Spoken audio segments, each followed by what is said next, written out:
Nous allons faire ici un rappel de notions de rhéologie avec la loi d'écoulement d'un fluide rhéofluidifiant, c'est-à-dire qu'un fluide qui devient moins visqueux plus on va le mélanger.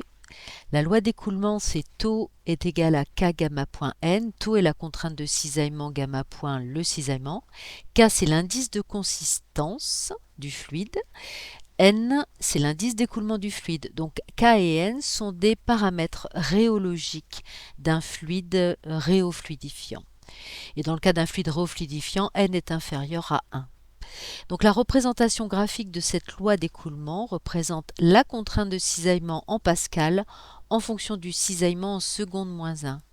On voit que comparativement à un fluide newtonien, on n'a pas une droite, mais on a une courbe.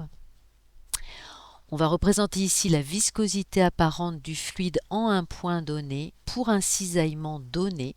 Donc c'est taux sur gamma point. Pour un point donné, pour un cisaillement donné, c'est la contrainte donnée. Et cela donne la viscosité apparente. On pourra en déduire un Reynolds apparent avec la même formule que le Reynolds du système d'agitation pour un fluide newtonien. Donc Reynolds apparent, ρ ND2 sur mu apparent.